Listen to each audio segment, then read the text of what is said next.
Halo pemirsa, saya Maria Nindita Radiati, Ketua ESG Task Force Kadin Indonesia saat ini. Saya juga merupakan Presiden Director dari ISA, Institute for Sustainability and Agility. Pada ESG Knowledge Sharing kali ini, saya akan menjelaskan tentang perbedaan dan kaitan antara CSR dan ESG. Nah, mohon izin saya akan share screen ya. Nah, ini ada presentasi saya. Nah, di sini kita bisa lihat apa perbedaan dan keterkaitan antara CSR dan ESG yang banyak sekali orang bertanya-tanya. Sederhananya, kalau kita melihat gambar ini ya, pemirsa, kita lihat di sini ada gambar yang menunjukkan double materiality. Double materiality dan keterkaitan antara CSR dan ESG. Sederhananya begini, saudara-saudara. Semua operasi perusahaan atau kegiatan aktivitas perusahaan, baik dia adalah perusahaan for profit maupun non-profit, pasti menimbulkan dampak negatif kepada masyarakat dan lingkungan hidup. Sederhananya, misalnya sampah makanan dari karyawan setiap harinya. Di situ perusahaan sudah memberikan dampak negatif kepada lingkungan hidup, baik sampah organik maupun sampah non-organik. Itu contoh sederhananya. Maka beda industri, beda perusahaan, beda aktivitas, tentu beda dampak negatif yang dihasilkan secara langsung oleh perusahaan. Jadi misalnya kalau perusahaan ekstraktif industri, tentu mereka memberikan dampak lingkungan hidup yang besar, misalnya berkaitan dengan SDG nomor 15 ya, yaitu tentang pepohonan, jadi memotong pohon-pohon, jadi life on land ya Bapak Ibu. Nah kemudian kalau untuk misalnya perusahaan transportasi seperti pesawat, maka dampak yang paling negatif misalnya terhadap GHG emission atau SDG nomor 13 yaitu climate action. Nah dengan demikian perusahaan itu perlu mengidentifikasi apa dampak paling negatif yang dihasilkan secara langsung oleh kegiatan bisnisnya sepanjang value chain. Nah, setelah itu perusahaan merumuskan dan prioritas, maka itu disebut sebagai impact materiality atau prioritas dampak. Nah, perusahaan perlu sekali melakukan tanggung jawab sosial atas dampak-dampak yang diciptakan tersebut. Nah, jadi itulah yang disebut dengan CSR, yaitu kegiatan-kegiatan perusahaan untuk bertanggung jawab atas dampak negatif yang dihasilkan kepada masyarakat dan lingkungan hidup. Jadi dari dalam perusahaan keluar atau from the inside out. Nah, itulah CSR Bapak Ibu. Nah, kegiatan perusahaan tersebut, CSR-nya itu sebaiknya dilaporkan di dalam sustainability report. Maka sustainability report itu antara lain menggambarkan bagaimana company is responsible atas dampak dari business operation. Dan siapa biasanya yang membaca atau berkepentingan atau ingin mengetahui kegiatan CSR perusahaan, diantaranya adalah konsumen, kemudian employees ya, lalu investor dan tentu masyarakat umum. Jadi konsumen juga ingin tahu. Sekarang sudah banyak konsumen yang sadar dan pintar. Mereka ingin membeli produk hanya dari perusahaan-perusahaan yang bertanggung jawab atas dampak negatif yang diciptakannya. Nah, Dampak negatif tersebut Bapak Ibu menjadi ESG issues, yaitu misalnya di sini ada gambar orang yang menggunakan masker, jadi polusi, kemudian juga mungkin ada pelanggaran hak asasi manusia, misalnya tanpa disadari oleh perusahaan. Nah, kemudian juga misalnya adanya pemanasan bumi, memperburuknya climate change. Jadi itu akan menjadi merugikan bagi para petani. Kemudian juga misalnya perusahaan tidak bertanggung jawab atas pemotongan pohon dan sebagainya, maka menimbulkan erosi dan menimbulkan banjir. Nah, itulah ESG issues yang dihasilkan dari dampak negatif dari business operation perusahaan maupun organisasi. Nah, maka Bapak Ibu, hal ini menjadi seperti bumerang bagi perusahaan, yaitu ESG issues ini bisa menjadi ancaman bagi kelancaran operasi perusahaan yang pada akhirnya akan mempengaruhi kinerja keuangan perusahaan. Nah, oleh sebab itu, perusahaan perlu mengidentifikasikan ESG issues yang mana yang paling menimbulkan resiko paling besar bagi kelancaran operasinya. Yang kemudian itu disebut dengan financial materiality.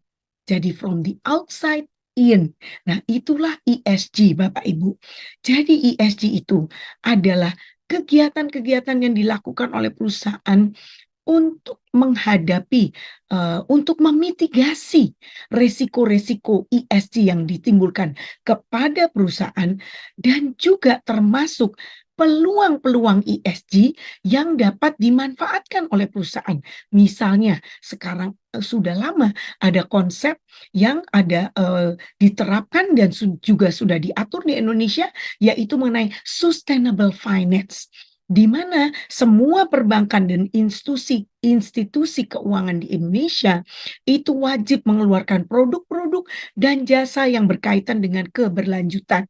Jadi seandainya perusahaan kita ingin membeli suatu alat untuk misalnya mengolah limbah, maka dapat mengajukan kepada perbankan untuk mendapatkan bunga yang khusus, yaitu bunganya lebih rendah dibandingkan apabila pinjaman itu digunakan untuk membiayai kegiatan-kegiatan yang tidak berkaitan dengan keberlanjutan.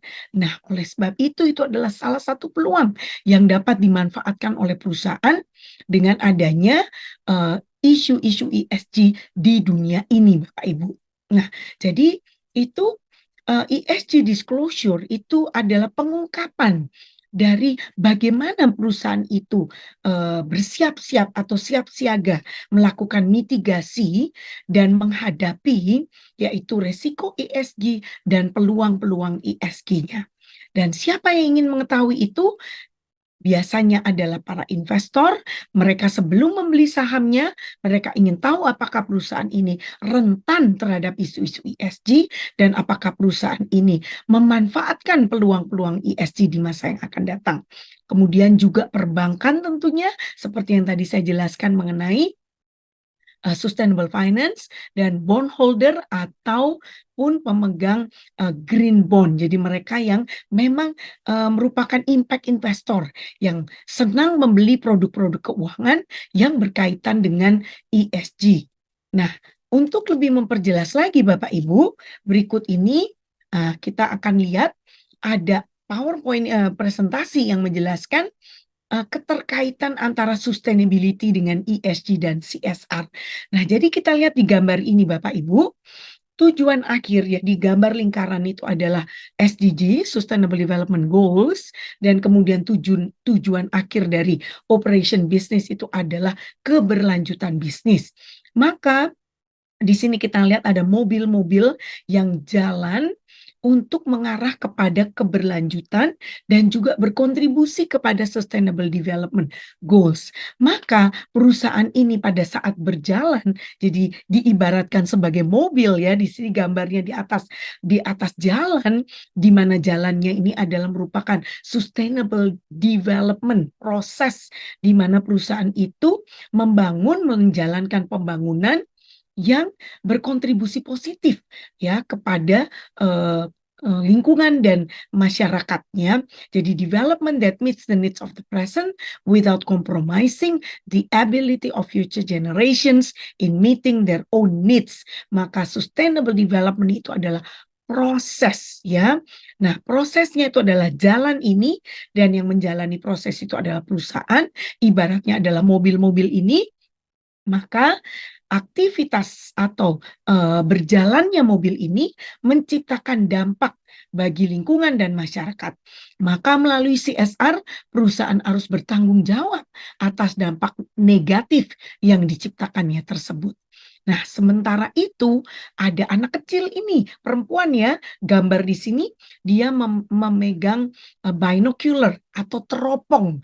Nah, anak kecil ini, anak perempuan ini diibaratkan sebagai investor perbankan dan lembaga rating yang menganalisa kesiapannya aksi dan kinerja perusahaan untuk mengelola risiko yang timbul karena environmental, social, dan governance terhadap operasional perusahaan dengan menggunakan kriteria ESG.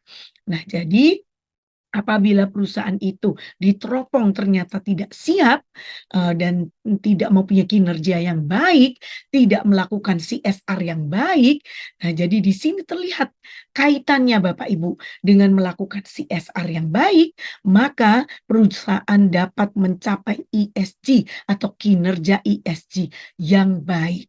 Nah, apabila kinerja ESG yang baik, maka perusahaan mendapatkan peluang-peluang untuk mendapatkan pendanaan, untuk diinvestasi, dan kemudian mendapatkan rating yang baik, sehingga perusahaan tersebut dapat mencapai kinerja ESG yang baik dan berkontribusi kepada Sustainable Development Goals. Nah, demikian pemirsa, sharing kami kali ini mengenai kaitan antara ESG, CSR, dan sustainability.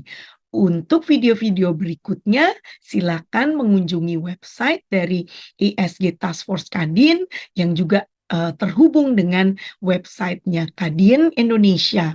Dan kemudian juga dapat menghubungi kami di 2 email address ini. Salah satu saja boleh dipilih.